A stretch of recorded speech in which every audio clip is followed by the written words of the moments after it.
Okay, okay. Thank you very much for coming our uh, harmonic analysis seminar today. So our main speaker is going to be Professor Kani Kenvi. Is going to talk about the 10 problems in abstract harmonic analysis. So Professor Kani, you can talk. Okay, thank you. Thank you a lot for being here before. And I would like to give you some problems in harmonic analysis, some 10 problems who are not solved, unsolved now, until now.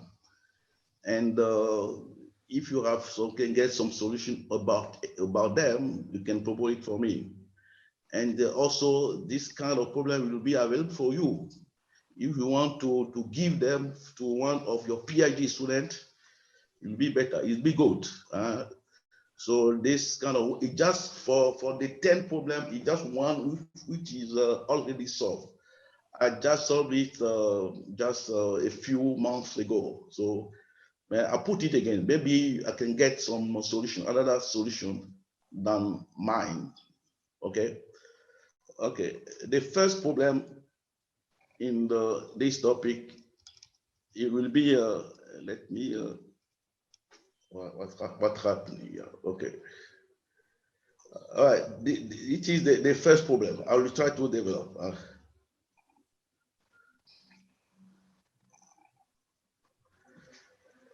The first problem, when you have J like this,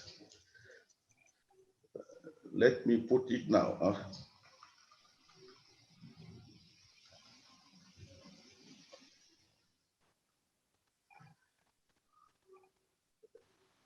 Okay, I would like to reduce a little my the screen, so it's too big.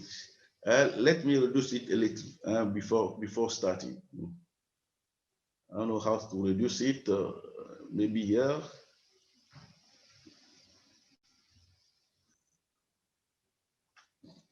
Okay, the first problem is like this.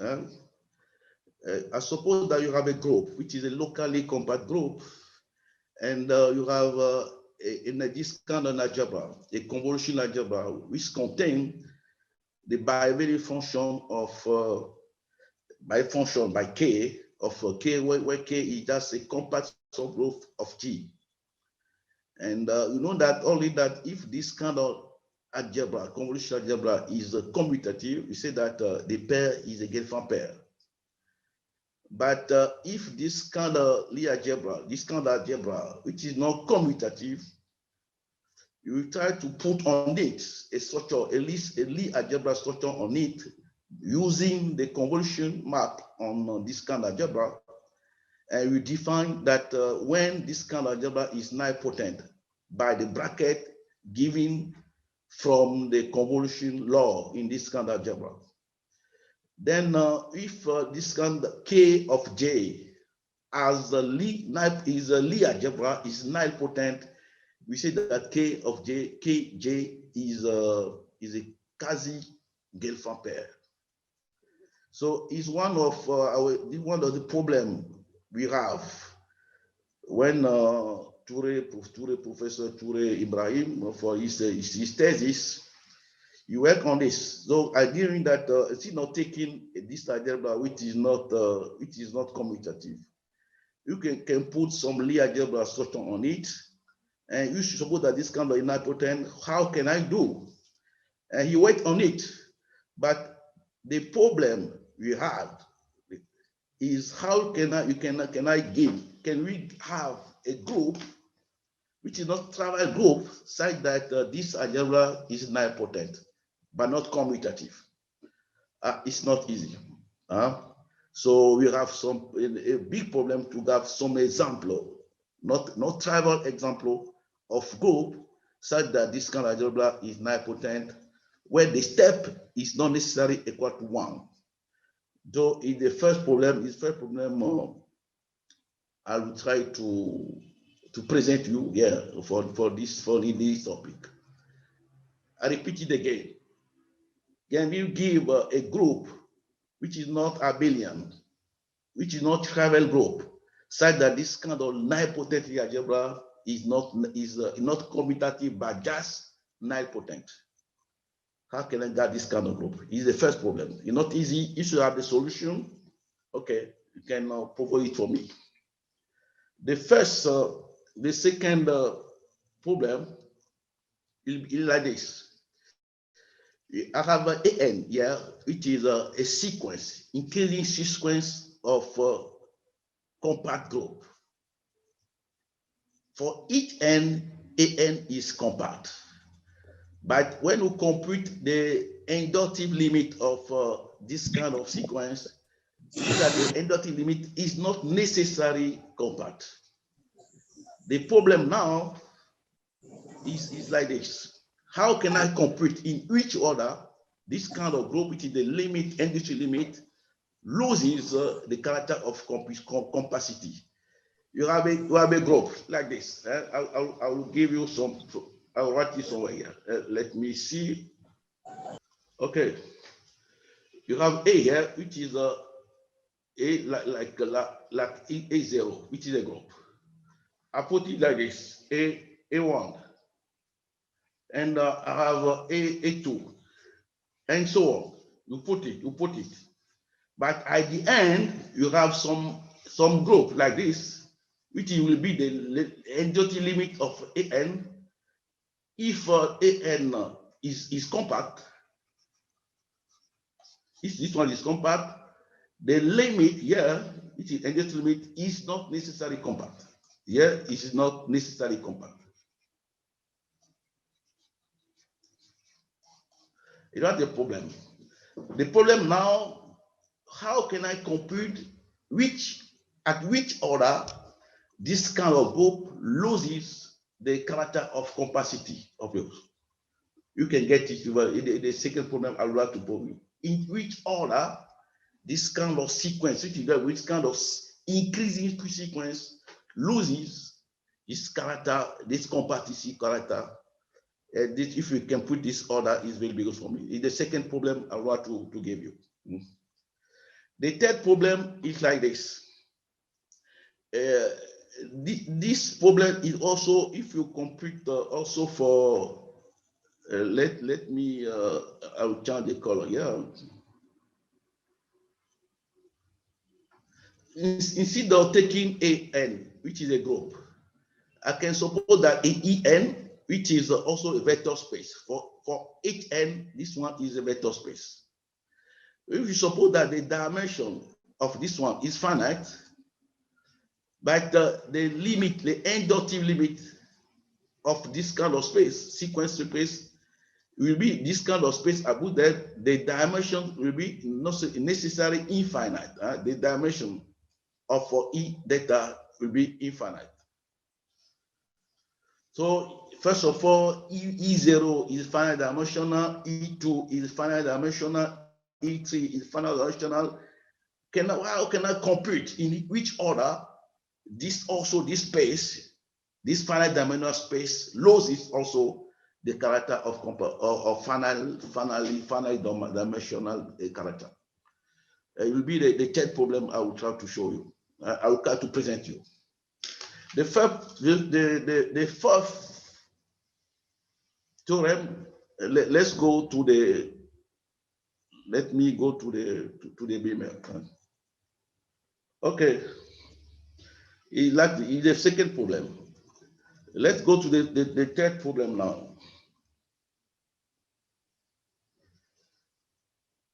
The third problem is the problem of compacity approval. You have Gn is compact. How can I get to know? So for this kind of theorem here, when you have G, also each Gn is like a compact group. And you know already that when you have pi, which is an irreducible representation of compact group, this representation is necessarily finite dimensional. The dimension of any irreducible representation of compact group is finite. Now, when you compute the limit, the inductive limit of this kind of sequence, how can I say about the dimension of the limit, the inductive limit of this kind of representation? What I mean by the inductive limit of representation, I will explain it a little. Let's go to the screen. I'll show you. I will explain it more. Okay. Let us. Yeah. Gn is a group, and I suppose that I consider the sequence of this kind of group, which is increasing. That means that D0 is contained to D1, is contained to Dn, is contained to Dn plus 1, and so on. I consider an increasing sequence of group. And I suppose that pi here for each n, as well as pi n is a representation of Dn on this kind of vector space I put like this. And I already denoted by the limit, the inductive limit of this representation with the carrier space is Vn like this.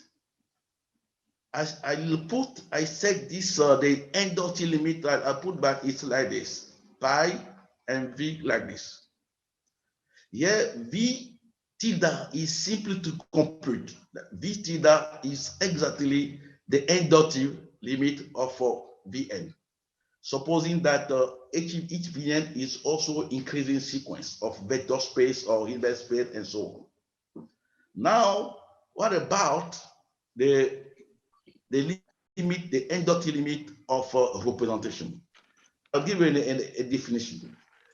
This kind of problem we introduce when in question. Okay, now this kind of problem. When you say that the inductive limit of pi n like this, what is the definition of this? So for here we fix first of all n 0. I will change the marker. You fix n 0 like this in R n integer like this, and for all n which is greater than n0, right? I put pi n like this, the restriction of pi n into this kind of Dn, this n0. If this kind of sequence converge uniformly to the pi here, which is the pi, the addition. If this kind of sequence converge uniformly to this pi, you say that the p pi here is the inductive limit of this kind of representation. If for each n, you suppose that Gn is compact. If you suppose that pi n is irreducible, then that the dimension will be finite if Gn is compact. Now, when you to consider the increased sequence of Gn, you know already that the inductive limit of Gn is not necessarily compact. But you don't know anything concerning the inductive limit of the representation, the inductive representation. It's my problem. It's the problem, people. This problem is not already solved. You know already that pi n is irreducible, but you don't know anything concerning the inductive limit of this kind of representation. First of all, you know that already that the limit of this is not compact, but the limit of representation in this compact must be not maybe finite or not. But you don't know anything about this kind of representation concerning the dimension of the inductive limit of the representation of this increasing sequence. It will be the problem. Okay, I will tell you, I will send you after the problem in more detail. So you can see after, and if you have some problem, you got something to propose me, I will be available to hear you. Okay, let's go to the fourth problem now. I'll put here. Okay, this were the third problem. Let us go to the fourth problem now. Okay, let me go. Yeah, this fourth problem is the problem of Peterville theorem also. Peterville theorem. What I mean by Peterville theorem in this case, Peterville theorem, when you have a group which is compact, you have a compact topological compact group, G. And you know all that when you consider any space, the space where integrable function, the space of integrable of square integrable function on D can be right that the direct sum of some subspace, which will be the Peter-Weyl theorem. If I will try to write to, I will try to explain you more for you. Let me go back to the screen and explain it for you. Je prends, let's take J group. I'll go in English. Okay, sorry. G is compact group. Compact group. A topological compact group. That's this G1. And I suppose that pi, which is irreducible representation of T. Pi is a representation of T.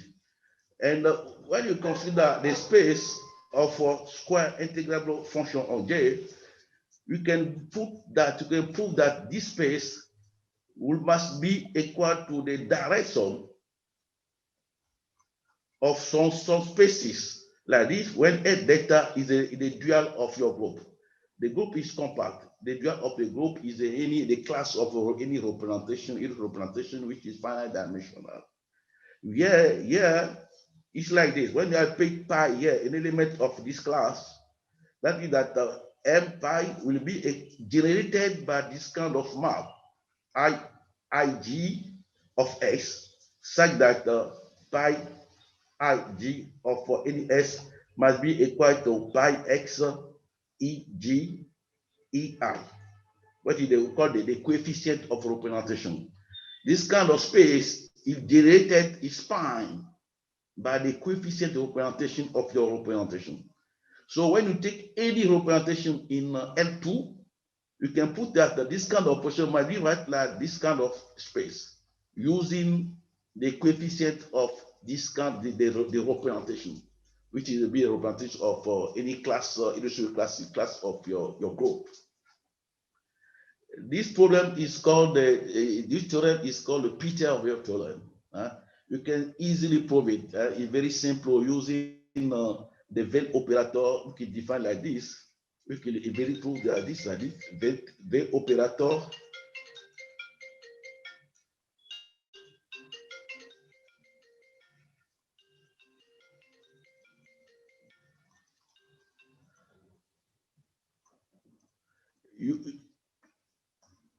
Using the Weyl operator like this, which is the operator of your Hilbert space, the morpheme or your Hilbert space. If you are putting that this one is the Hilbert space, and this is the kind of Weyl theorem you can put easy that this kind of is self-adjoint, is also intertwin also your representation, is also bounded. You have good property. It's very simple to prove.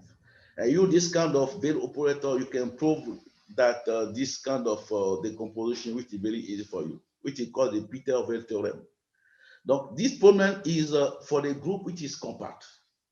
This problem is also already solved when the group is not compact, but just when the group is semi-simple.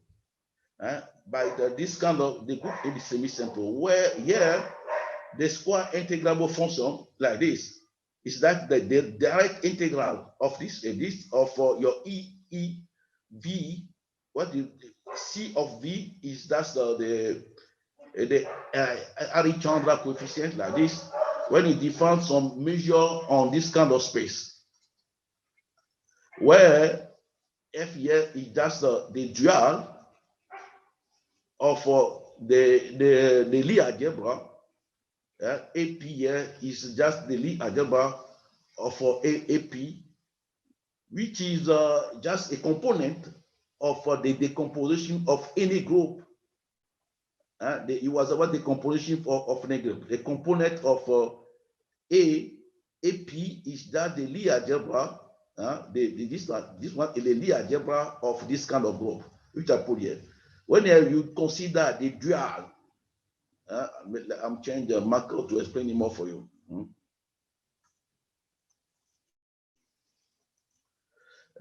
When you consider this is the Lie algebra of this component of it was about the composition of your semi-simple group. But now, when you complete that, you take the dual of this kind of vector space will be donated by F here. So in this here, you can put on in F a locally, a measure. We can help you to decompose, to have the direct integral decomposition of any square integrable function like this. Here, the measure on this will be denoted depend on this kind of space. And C of V is exactly the Harichandra coefficient. You can very simple, you can know it already. So the Peter-Weyl problem is always solved also when the group is a semi-simple.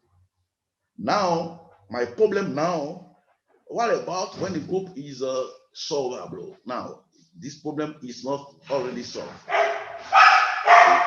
When the group, sorry, my dog is very, very old. When the group is a semi-simple, this problem is solved. But when a group is not solvable, this one is solved because you can have some decomposition. It was about decomposition of this kind of group. For this semi-simple, it's very easy to do. But when the group is not semi-simple, it's just solvable. It's just nilpotent. This problem is not yet solved. Okay, it will be the fourth problem I want to introduce you, to present you. Okay, let us go for the fifth problem. Okay, yeah, the fourth problem. Let us go to the following one. Yeah, this also is a Greek problem too. This kind of problem here. We suppose that G is just connected Lie group. G is just connected Lie group, and U here is a representation, which is not necessarily Illusion representation. A representation of G into E. E is yet is a Banach species. E is a Banach species. G is the connected Lie group. You consider that is, and we suppose that D is dense in in E. So I'll explain it more for you. Let's go to the board, to the screen. It's not easy to. I'll put you some detail. I'll write it. Okay. If somebody have solution of each of one of this kind of problem, you can tell me.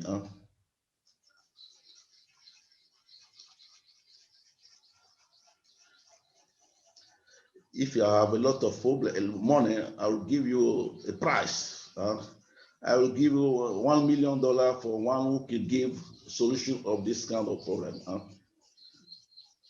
Maybe a blessing. Can you help us to do it? Musunda.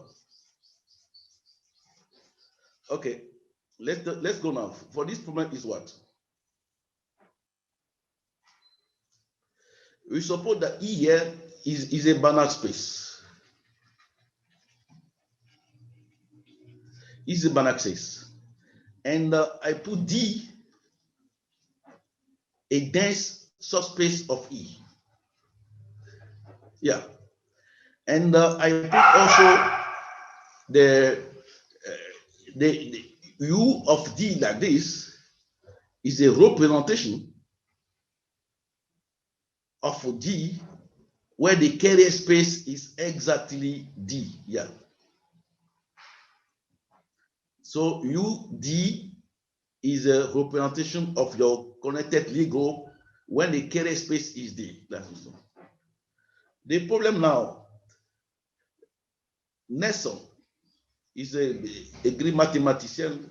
He proved already that when this operator,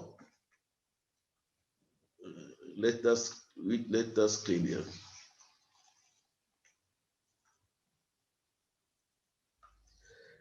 it's called Nelson. He proved that also. He proved that when the image of this kind of representation of the Laplacian operator like this one is essentially self-adjoint. Then you can get an extension of this kind of representation like this, which is an extension of D as this. What the restriction is this is exactly your former this kind of representation of D, where D in the element of the universal enveloping algebra of your Lie algebra, of the Lie algebra of your group. When I suppose that this operator, D here is a Laplacian operator.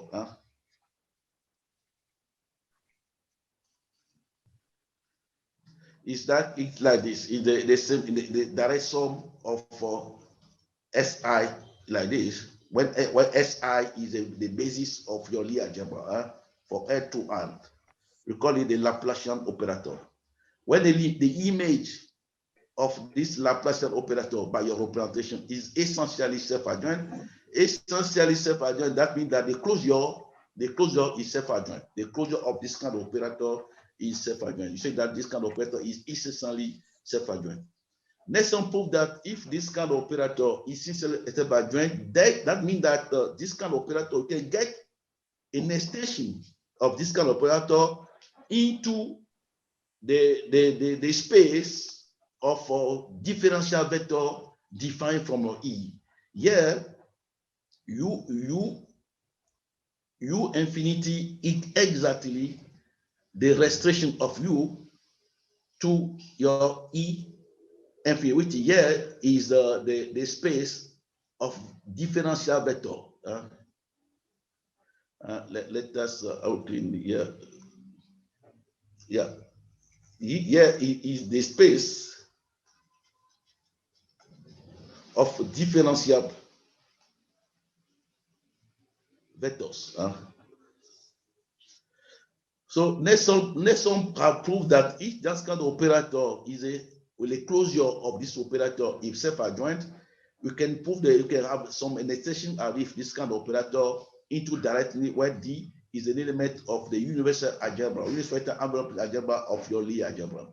Or if you are, maybe you don't understand, I will try to explain it more for you. I will try to explain it more for you. What I mean that the universal enveloping Lie algebra, because the universal enveloping Lie algebra.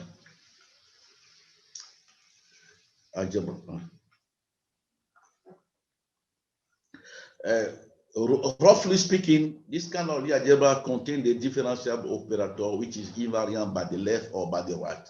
While when you have to construct this kind of Lie algebra, when you have D like this, which is the Lie algebra, you put the direct sum, the direct sum of this Lie algebra using the tensor product of each element like this. That means this one contains K, which is the basis field of your Lie algebra, plus for D, plus direct sum of D, tensor product of D2. You have two here, you have one, plus and so on. D, tensor product of D, tensor product of D, 3 times. So you have this kind of sum here, which I put like 2 like this. The direct sum of the tensor product of your Lie algebra. Now, when you consider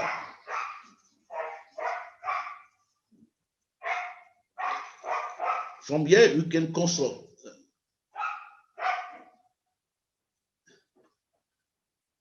when you construct an ideal,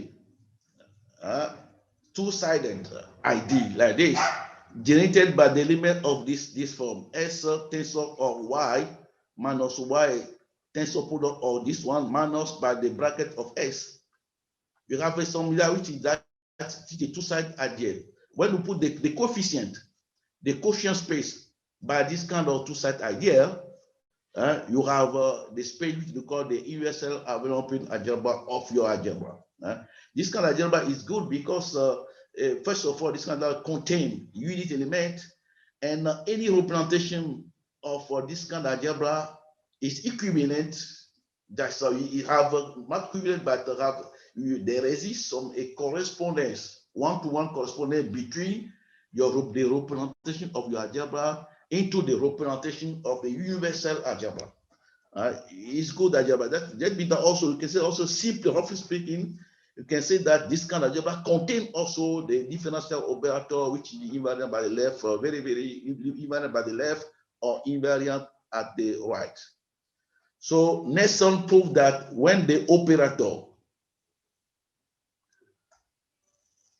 when this kind of operator like this, yeah, when I put the plus, when the closure of this operator is essentially, is self-adjoint, then you can get some extension of this. You have this kind of relation here. U infinity is just the restricting to U into the space of differential vector like this. We know already that if I say that V, the limit of a differential vector of this, that means that the map X into pi X V, the element is C infinity vector like this, G into your vector space. The map from X into this is just infinite, is C infinity. That means that the vector here is you call it a differential vector. And the space of differential vector will be denoted by E infinity like this. When you have the representation, you put your representation here, the restriction of this kind of space, you have another representation which will be denoted by U infinity, which is just an extension of your representation. Here you can put also that D here, D, which is a subset of E. You can put easily from here. Nelson put that this here is D is also contained in this kind of space. Contained in this kind of space of a differential vector like this. The problem now,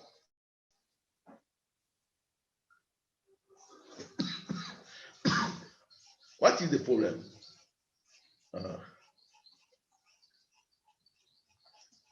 I will give you the test after. I will give you the detail of the. I will send you by mail after. The problem now is just this kind of conjecture, which is not solved. And the problem that we put that the condition, the sufficient conviction, the conditions to have this is just prove that this kind of representation into the space of this vector minus x is just essentially essentially self-adjoint. Instead of Nelson prove that when you have U of D, instead of taking, yeah, you take just any vector, just any vector of your Lie algebra. Nelson instead of using a vector, a simple vector of your Lie algebra, Nelson use the Laplacian operator of defined from the basis field with the element of your basis of your Lie algebra. The problem now is that if this one, the closure of this operator is essentially self-adjoint, can you have this kind of extension? This problem is not solved also, is not yet solved. If you have just, instead of having the Laplace Laplacian operator, I have this one, where the closure is essentially except adjoint. Can we have this kind of extension too? Where D here, the element of universal enveloping algebra of your Lie algebra will be the problem now. Okay. The following problem now. Yeah. So it's the fifth problem. Let's go to the sixth problem. Yeah. This problem is also, we suppose that we know only that when phi here is quasi bounded, K central safety infinite function, you have this kind of equivalence vector. If there exists U phi, which is illustrator of key, which is just the center of your, that's what we call that the universal enveloping algebra of your Lie algebra. If this one exists, that means that phi is necessarily spherical of type delta. This one. But for Reide proof that phi is quasi invariant, but the vector space, the Banach space here must be necessary finite dimensional. If not, we can get it. The conjecture that if you have the proof, you don't need the fact that the dimension of E must be finite before have these proportions. So my question now, if you want to do it, try to prove it. This question, I can see you the proof of Reide, who did this kind of proof in 1971. I can give you the proof. You will see the proof. I did not need the fact that the dimension of E is necessarily finite. Even phi is quasi-bounded, even E is infinite dimensional, you can have this kind of proposition. So my question now, the problem now, we try to prove this one, the Reide problem here, when E is not necessarily finite dimensional. It will be simple to prove it. It is not difficult. When E is not finite dimensional, but phi is quasi-bounded, this problem is this result is also true. If you prove that, if you are sure that it's not true, you can give me, for example, a counterexample. If we get a counterexample of this one for the finite dimensional vector, which is not when you can get a spherical function, that means that what I mean here is not true. If you can get me, you can prove me, you can give me a counterexample, is be okay for me. If not, you can prove it too. Okay, let's go for the following problem. Yeah, this is the Klebesch-Gordon coefficient of a Lorentz group.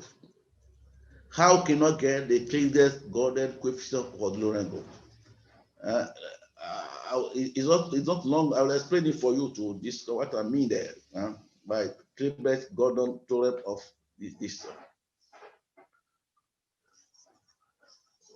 What is the Klebesch-Gordon coefficient problem? Okay.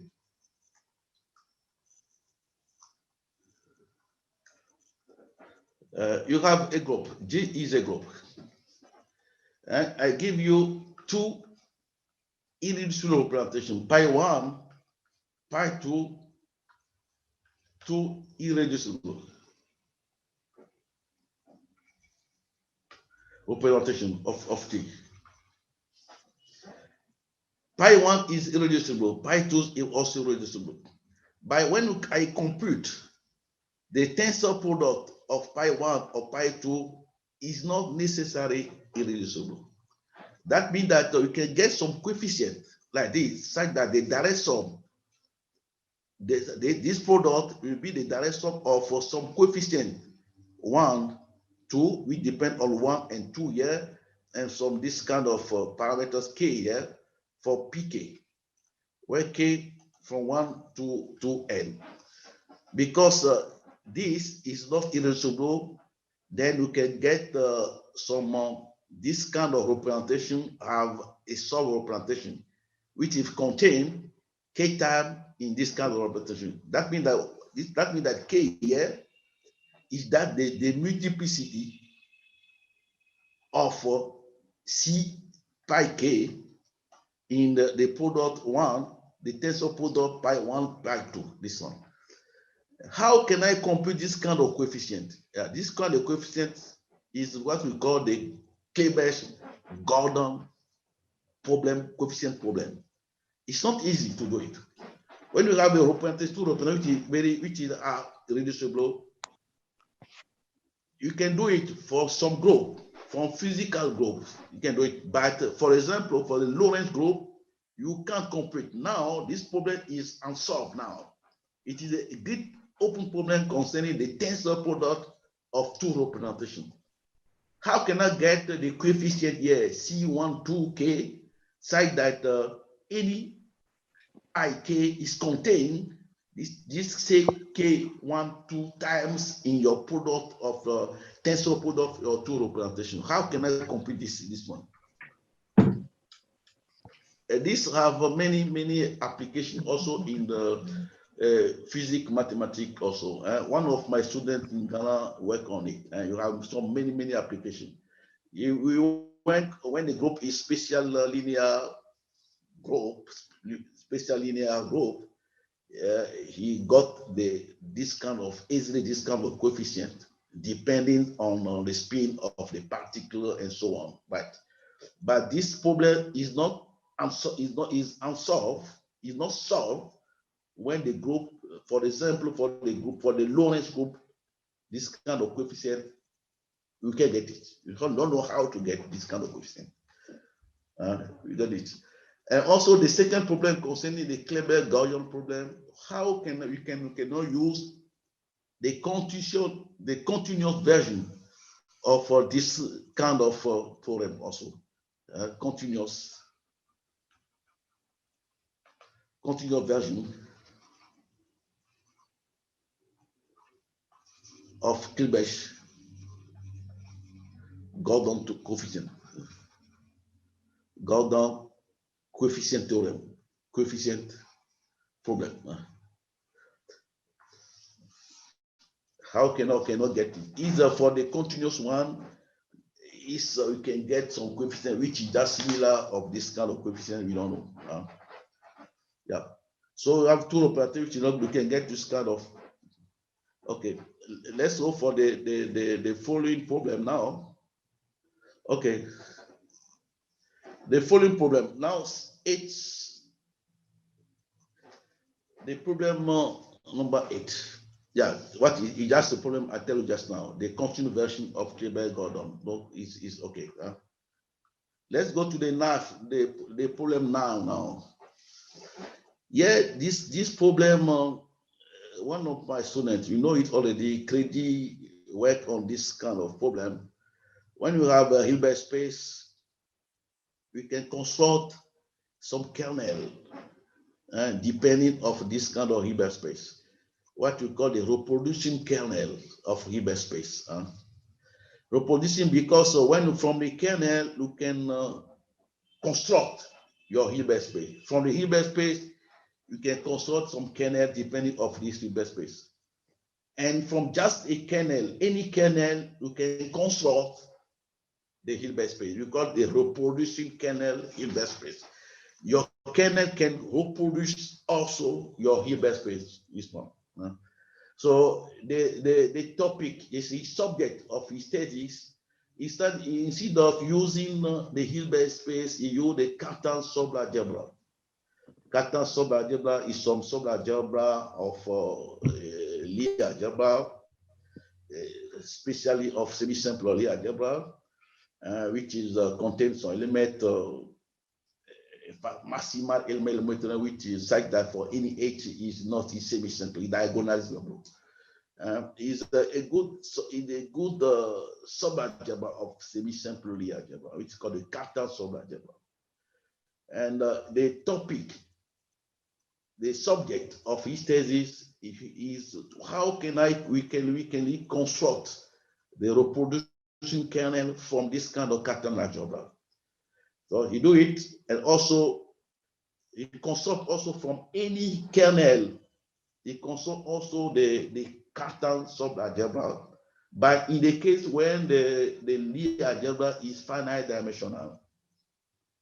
The problem now, how can we construct the Cartan subalgebra when the dimensional is not finite? I think it's not easy. How can we construct a Cartan algebra from just a kernel when the algebra is not finite dimensional? It's the problem number 9 I would like to present you. And the last problem is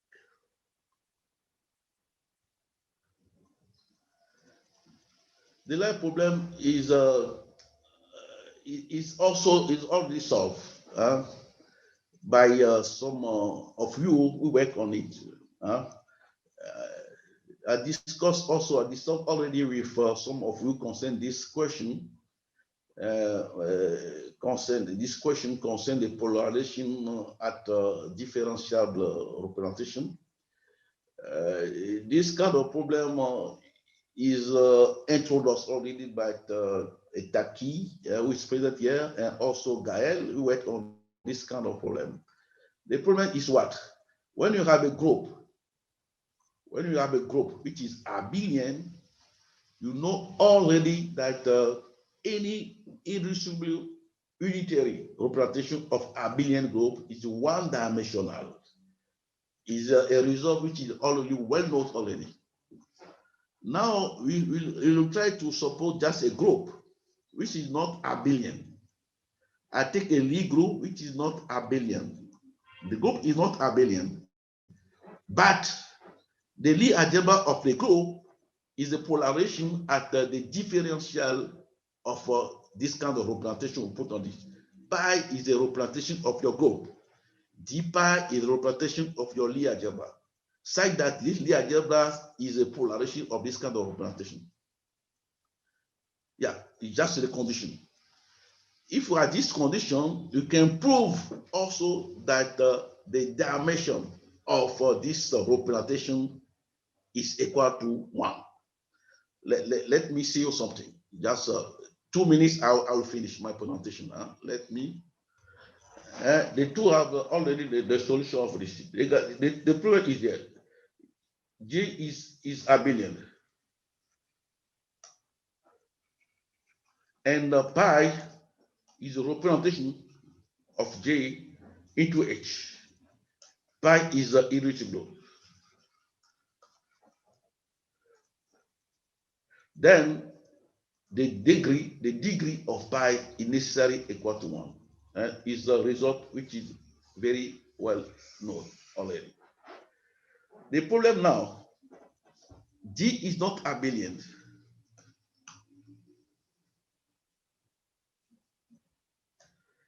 But in some condition, you have the same result that the degree of pi is equal to 1. Why? D is not abelian. But if you suppose that the Lie algebra of D is a polarization at d pi, where d pi here is the representation of your Lie algebra into your vector space like this. This one polarization, that means that if just the Lie algebra of this is the polarization of d pi, that means that the degree of d pi is equal to 1. Why?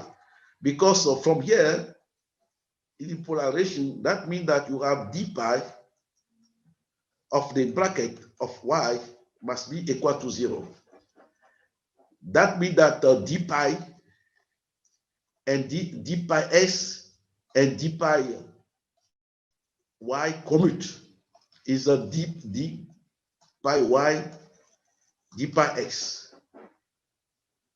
The two commute. If you fix x here, that you can put necessarily that this one using the fact that using Schuh-Lehmann theorem, we can prove that d pi y is necessary scalar product of scalar multiple of identity, dy of identity like this, of your vector space.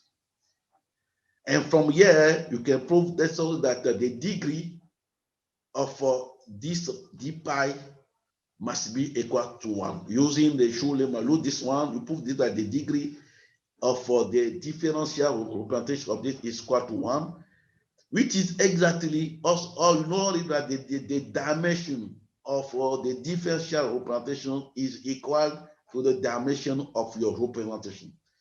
D pi representation here of x is just it's defined like this. You know already, you're using this one parameter subgroup at t equal to 0.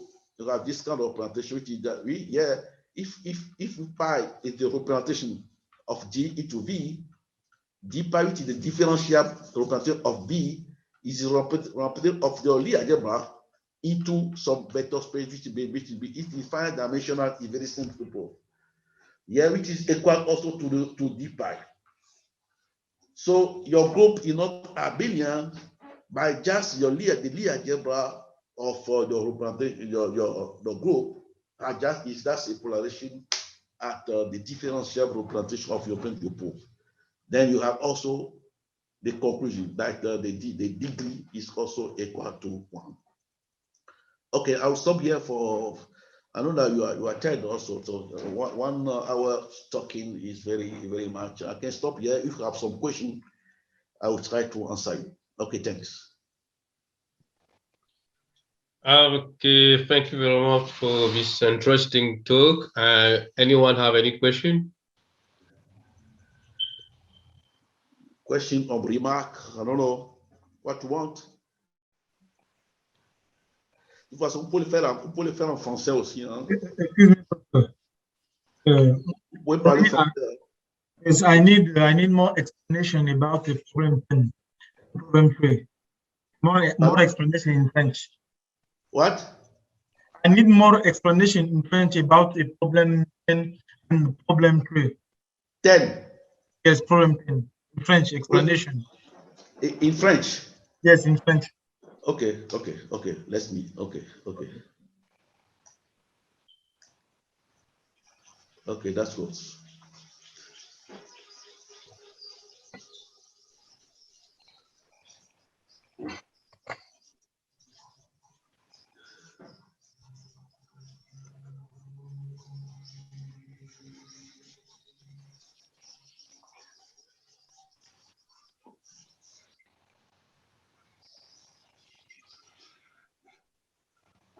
En fait, le problème, le 5 là, je vous dis que ce problème est résolu.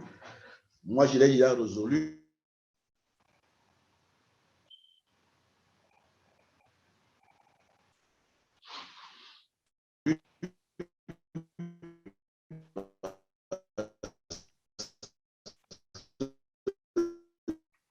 Je me suis seulement servi, je me suis servi de la tête de 2 de mes étudiants, de Taki, et puis de la thèse aussi de Gaël. Je ne sais pas qui, c'est pas peut-être lui qui pose la question. Non, c'est eux qui ont étudié. C'est Adjaï, professeur. Ah, Adjaï qui a posé la question. Ah, d'accord, ok, c'est bon. Ok. Non, c'est moi qui ont étudié. C'est moi qui ai posé la question. C'est la thèse d'Adjaï. Hein? Ah ouais, Adjaï plutôt. Ouais, c'était Adjaï. Ouais, ok. Ouais, pas Taki. C'est Adjaï et puis Gaël. Ok, sorry. Ouais. Bon, le problème, c'est que c'est quoi? On sait que le cas général qu'on connaît, quand le groupe est abélien, toute représentation est du type d'un groupe abélien dimension 1. Ça, on le sait. Maintenant, je prends un groupe qui n'est pas abélien. Je prends G, un groupe qui n'est pas abélien, non commutatif. Un groupe non commutatif G. Maintenant, je sais d'abord que quand vous prenez pour le groupe abélien, toute représentation de type, de 10 pi, la dimension est égale à 1. Quand vous prenez toute représentation du type, la dimension est égale à 1. Je prends un groupe qui n'est pas abélien, mais seulement je suppose que l'algèbre de Lie, l'algèbre de Lie de ce groupe de Lie que j'ai pris là, qui est un groupe de Lie connexe que j'ai pris, est une polarisation en dépit. Il a défini, on dit que F, l'algèbre de l'IH est une polarisation en F, hein, si le F avec le crochet de ceci est égal à 0. Autrement dit, l'image est égale à 0. Et ça, c'est le cas classique qu'on connaît, mais quand on prend des représentations, ça a été le travail de Agei et puis de Gaël. Quand le pi, à la place d'une forme linéaire, ça c'est une forme linéaire sur votre algèbre de Lie. Quand je prends pi, ils ont démontré qu'on peut avoir des résultats, des très bons résultats concernant toutes ces polarisations aussi. Ça a été fait dans le cas forme linéaire. Eux, ils ont travaillé dans le cas de représentation, qui n'est pas nécessairement une forme linéaire. Donc, comme ceci, si je suppose ceci, si ceci est une polarisation en dépit, ça veut dire que le dépit, avec le crochet là, X, Y, ceci est aussi égal à 0. Autrement dit, dépit of X, Y ici est égal à 0. Or, ceci, c'est égal à quoi? C'est exactement égal à dépit X, dépit Y, dépit X, dépit Y, moins dépit Y, dépit Y. Ceci est égal à 0. Ça veut dire que les deux comme ceci est égal à ça. Hein, ça veut dire qu'on a ça est égal à ça. Ça veut dire que les deux opérateurs qu'on cite. Si je fixe X, ça veut dire que pour tout Y ici, là, le dépit Y la commute avec tous ces opérateurs-là. Comme le pi est irréductible, ça veut dire forcément que d'après le nombre de chemin, il va résister un lambda Y. D'après le théorème de, pardon, le lemme de, comment on appelle? Le lemme de Schur, il va rester lambda Y tel que dépit de Y soit égal à lambda Y fois l'identité. Parce que les deux commutent ici. Si je fixe, quand je fais ça, ça va parcourir, ça va commuter avec toutes les représentations. Si on a ceci en même temps, comme c'est égal à 1, de ceci, ça veut dire que la dimension de mon espace là est forcément de la représentation de ceci est nécessairement égal à 1. Comme on le démontre, c'est exactement ce qu'on démontre aussi pour le cas abélien. Le cas abélien, parce que le cas abélien, c'est parce qu'on a ça. Le cas abélien, c'est parce qu'on a pi x, pi y égale à pi y, pi x. C'est pour ça qu'on a pu, on montre que la dimension, le degré de pi est égal à 1 pour le cas abélien. Mais je constate que pour le cas non abélien, on a aussi cette commutation-là. On a aussi cette relation aussi qui ressemble à ça. Hein? On a aussi dpi x, dpi y aussi est égal à dpi y, dpi x. C'est ça la remarque là qu'il faut faire. On a exactement la même chose ici pour le cas non abélien. Or, ceci, le fait d'avoir ceci, ça a permis d'avoir la dimension égale à 1. Le cas non abélien, je peux montrer que mon espace de représentation aussi, dimension est égale à 1. En utilisant le théorème de Schur. C'est pour cela que le degré de cette représentation de dépit là est égal à 1. Or, le degré de la représentation de l'algèbre de groupe est égal au degré de la représentation du groupe en question. Donc, ça veut dire que ceci est aussi égal au degré de pi. Donc, j'ai pu montrer que le groupe n'est pas abélien, mais la seule condition est que mon algèbre de Lie obtenu par ce groupe-là est une polarisation en toute représentation. Et cette dimension nécessairement est égale à 10, ensuite est égale à 1. C'est ce que je veux dire. Ça va? Oui, professeur, ça va.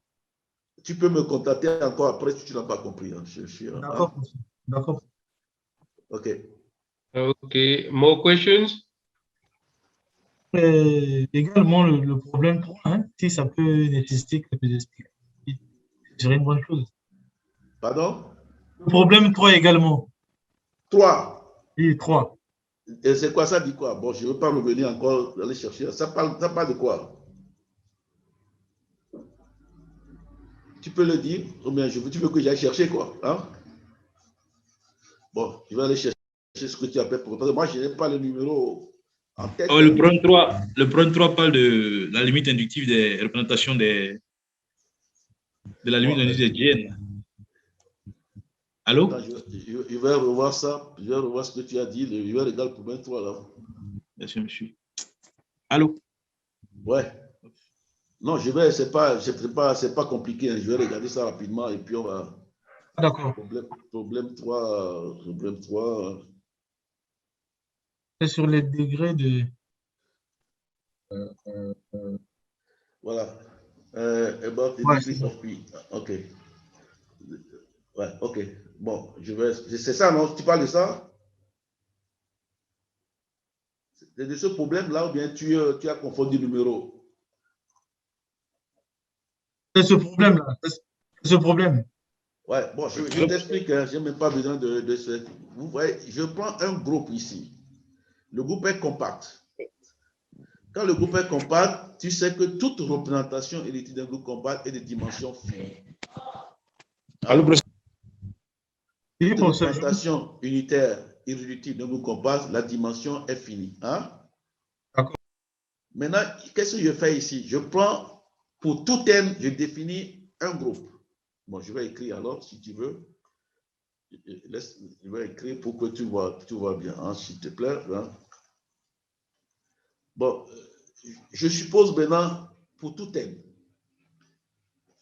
je fixe Gn comme ça, compact.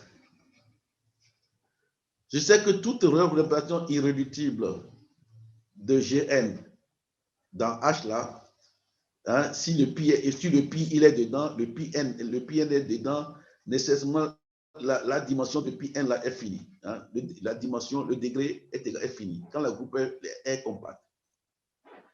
Maintenant, je prends la limite inductive de ces groupes-là. Je suppose que tous les groupes-là, je les inclus. Hein. Je prends le Gn, G0, G2, G3, G4. À la limite, là, c'est ce qu'on appelle la limite inductive de groupe. On le note comme ceci, mais moi, je l'ai noté G comme ceci pour ne pas confondre avec des groupes qui sont différenciables. Hein? Donc, au fait, j'ai mis le G ici comme la limite inductive des Gn. Tous les Gn sont compacts. Mais on montre que, je peux te donner la documentation, on montre que la limite inductive de groupe compact n'est pas nécessairement compacte. Tous les Pn définis dans ceci sur Gn sont des dimensions finies. Qu'est-ce que je peux dire maintenant de la limite inductive de ces Gn-là? Il n'est pas compact, mais je ne peux pas affirmer du coup que la dimension est égale à l'infini ou non. C'est ça la question que je me pose. Qu'est-ce qu'on peut dire de la dimension de la limite inductive d'une suite croissante de groupes compacts de représentation? C'est tout. Si tu as la solution, c'est bon. Ça, c'est à te faire un gros papier. Hein? Que peut-on dire de la limite inductive de représentation irréductible d'un groupe compact? Quelle sera la limite inductive? Est-ce qu'il est aussi de dimension finie ou non? Ça, on n'en sait rien. Ça va? Ça va. Si tu as la solution, hein, c'est bon ça. Hein? On va réfléchir. Réfléchis dessus, ce sera une bonne chose. Hein?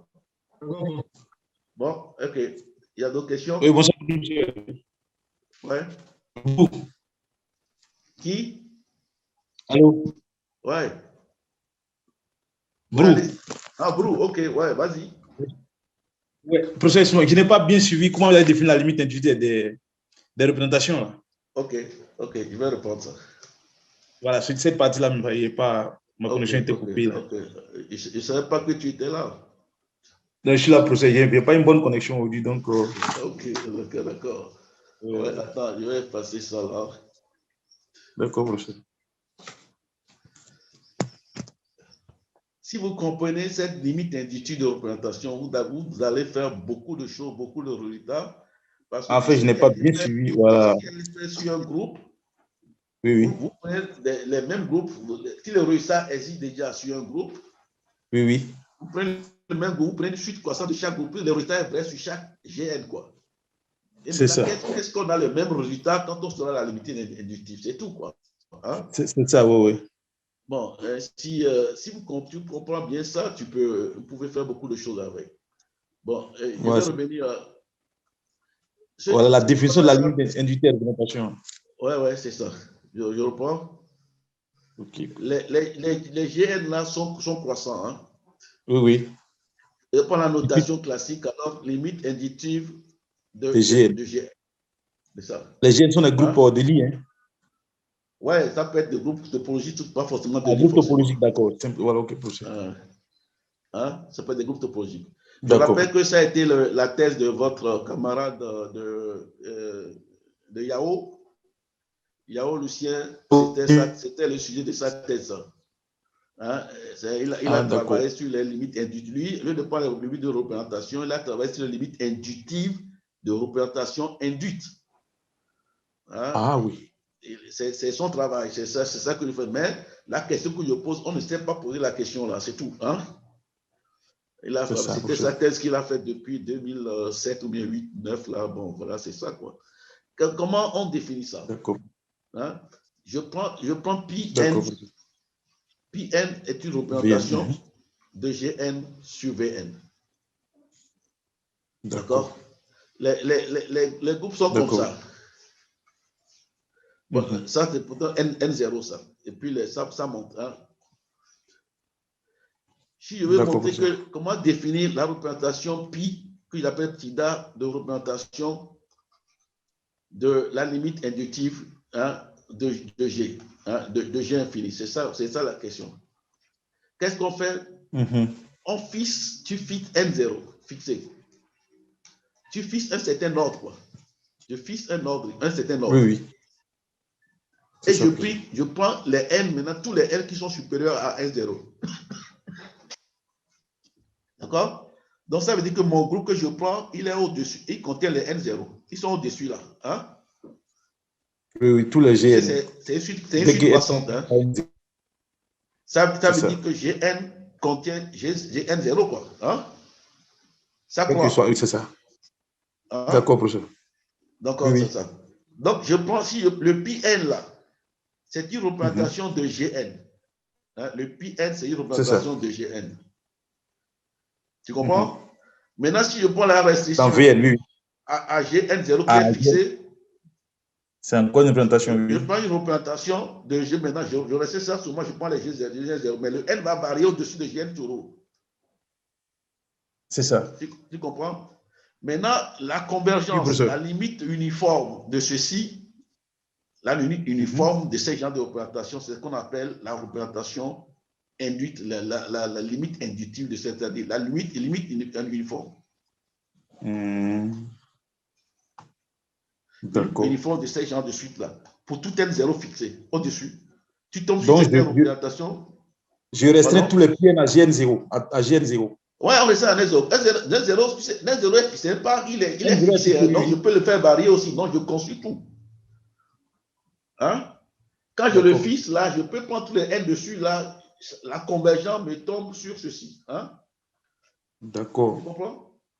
D'accord, professeur. N0 peut être égal à même à 0, à 1 ici. Donc, j'ai tous les groupes déjà contenus, quoi. C'est ça, professeur, oui. Puisqu'on prend la limite. On prend la limite inductive, j'ai une limite, la limite uniforme. On prend la limite uniforme parce que c'est sous des raisons. Si vous avez, je peux te dire ça après, c'est donc on fait la limite converge uniformément vers une certaine limite qui est une représentation, qu'on appelle la limite inductive de représentation. D'accord, professeur. Donc, l'espace de représentation serait une limite inductive des Vn. Des Vn.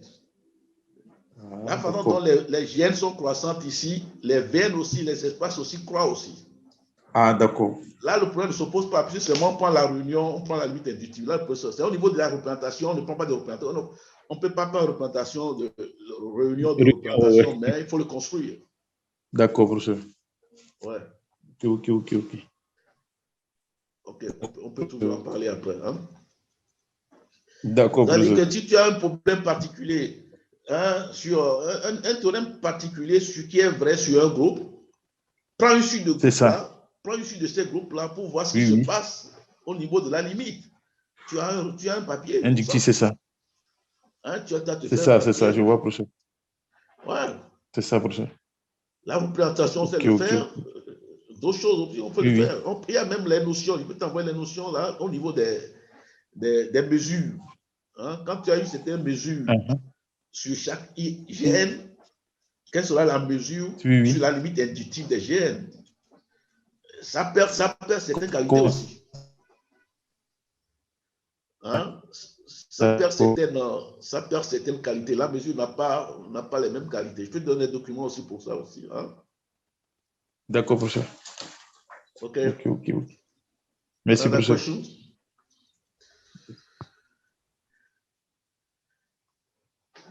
Bon, s'il n'y a pas d'autres questions. Hein? J'ai seulement une dernière question sur ce qu'on venait de dire.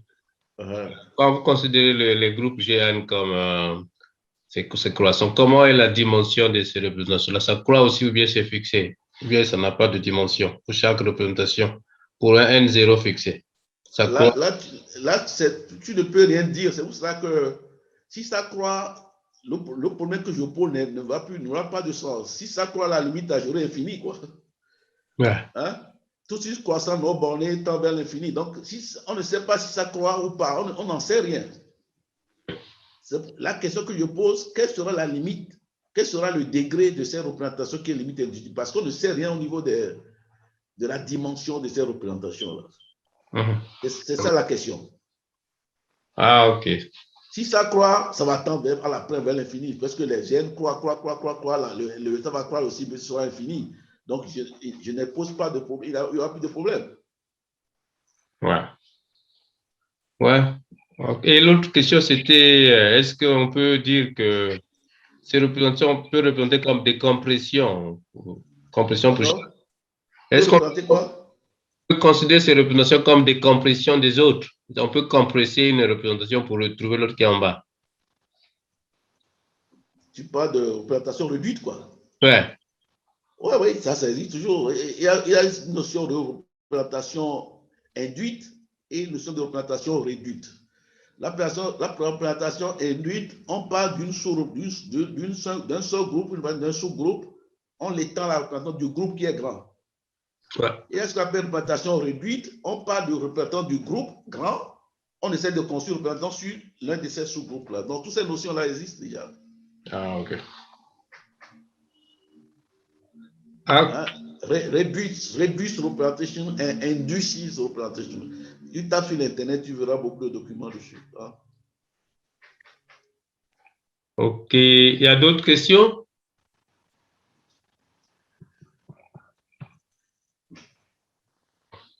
Il n'y a pas d'autres. Ok.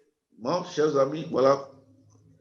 Je vous remercie d'être venus là. Donc, je pense qu'on va commencer les séminaires à partir de peut-être, c'est pas vers la fin du mois, si quelqu'un veut exposer.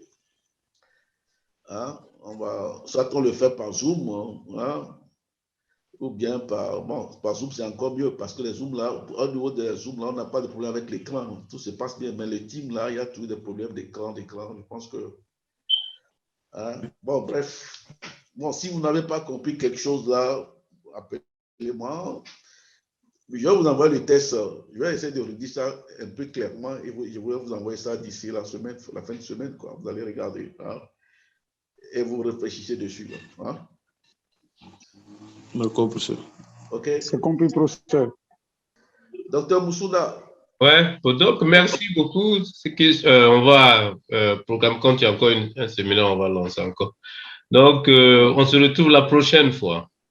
Ouais. Moi, je vais à Accra après-demain. J'ai un cours à l'University of Legon à partir de lundi. Et je reviens 2 semaines à 3 semaines après, et puis on peut commencer, quoi. Je ne connais pas encore les conditions de connexion là-bas pour qu'on prenne un rendez-vous. Je ne sais pas comment ça se passe. Mais j'espère que Ghana, c'est un grand pays, il y aura la connexion partout. Hein. Bon, on verra. Hein? OK. Bon, merci. Et puis, à bientôt. Hein? Ouais. Ouais, merci, professeur. À bientôt, professeur. OK, bye.